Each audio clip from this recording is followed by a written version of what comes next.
Welcome back sa aking YouTube channel, Jeremy's TV Manila. Anyway guys, wala nang bubayad, libre lang. Tulong mo na lang din sa kapwa mo. At sa mga Iskoyans, kumusta po?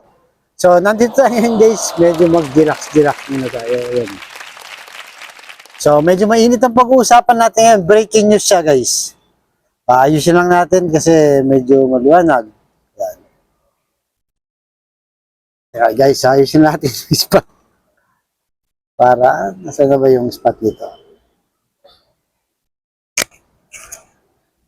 Okay na siguro yan, guys, kasi nasa labas tayo, alanganin. So, yun na nga guys, breaking news, itong si Katunying, wakan ko na lang. So, itong si Katunying, nag-vlog kanina at nag-live siya na meron daw nagbigay sa kanya ng isang message na kung saan ay pinigilan daw ni BBM yung camera na mag-file ng complaint o impeachment complaint. Diba? So alam naman natin guys, umiinit ngayon ang bangayan ng Sara Duterte at BBM Martin Romualdez. So sabi nito Nying, yun na may nagpadala ng message. Siyempre alam naman natin itong si Kato Nying, dati naman tong ano guys, dati siyang, actually ngayon nasa media siya, di ba, sa ABS-CBN. Marami naman siyang contact na siguro malapit daw sa Pangulo na nagsasabi nga na pinipigilan daw. So, sabi nga ni Kantunying guys, basahin lang natin, ang sabi dito, in the larger scheme of things, Sara is unimportant. So please, do not file impeachment complaint. It will only distract us from the real work of government, which is to improve the lot of all Filipinos. So yan, sinasabi ni BBM na hindi rin importante na itong si BP Sara, di ba? At madidistract lang daw ang kanilang trabaho para sa ating mga Pilipino. So alam naman natin guys, itong impeachment complaint, isa tong political process, di ba? Siyempre, itong nakaraan medyo mainit, di ba? Nagbangayan. Nagbabala itong si BP Sara at nag-counter naman itong si BBM, ang sabi niya na papalag ako. Kaya ngayon guys, maraming nagsasabi sa mga BBM supporter, mukhang hindi naman daw totoo itong sinasabi ni Katunying, at marami nga yung galit kay Katunying ng mga BBM vloggers dahil nga balimbing nga daw siya. Dahil nung isang araw, di ba, mukhang binanatan niya si Pangulong Bongbong Marcos sa expenses ata guys, parang ganun ang sinasabi niya. Kaya ngayon, nagalit yung mga BBM vloggers. At sa part naman ni BP Sara, yung mga supporter niya, di ba? Hindi, natatakot lang yan, di ba? Na lumabas ang suporta ng taong bayan, kaya yan pinipigilan. So, depende guys kung kanino kang side. Tayo naman, Iskoyans tayo.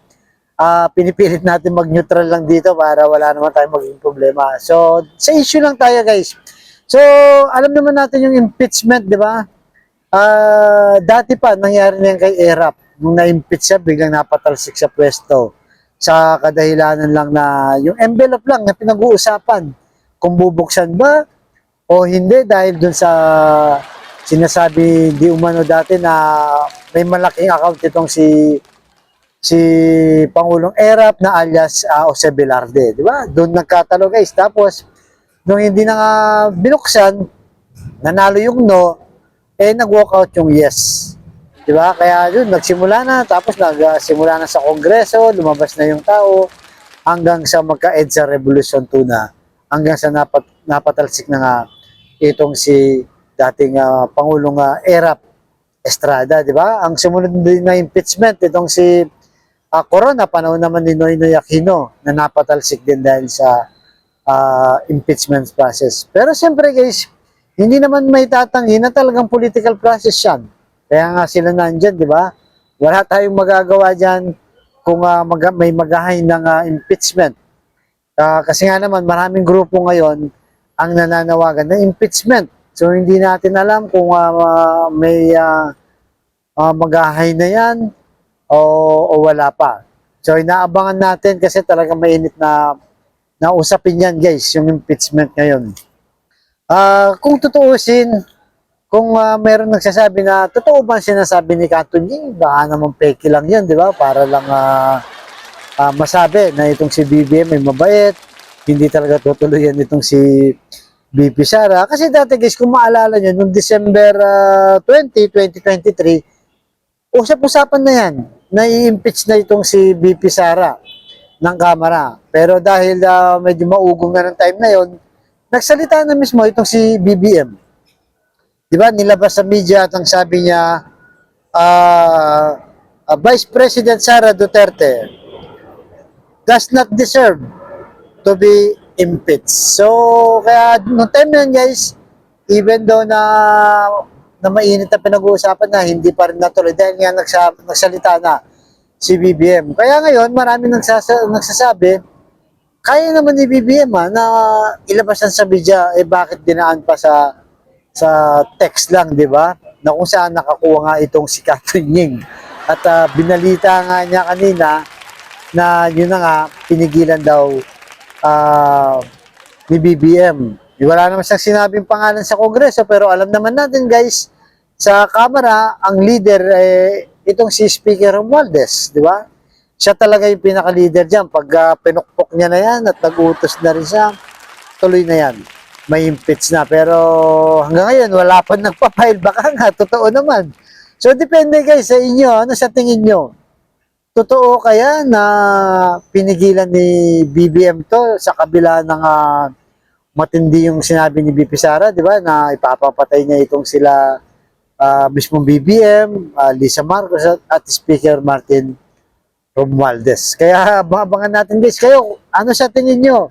Kayo nang maghusga guys kung nagsasabi ba ng totoo itong si Katunying o pinapahupa lang yung impeachment complaint. Ang problema nito, marami kasing grupo ang gustong mag-file ng impeachment.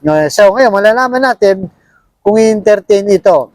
Bagamat siyempre, trabaho ng Kongreso na dinggin, lalo na kung marami mag-file ng impeachment. Pero siyempre, ang huling halakak, sabi nga, ang huling desisyon, kay BBM pa rin.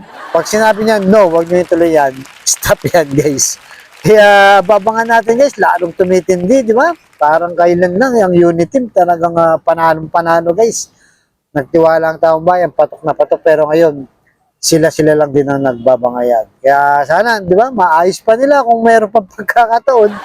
Pero mismo itong si BP Sara nagsabi na mukhang hindi na ito maayos kasi malalim na. So, tignan natin guys kung anong mangyayari at alam naman natin kapag may nangyari naman kay Pangulong Bongbong Marcos, itong si BP Sara ang upo ayon sa ating saligang batas, di ba?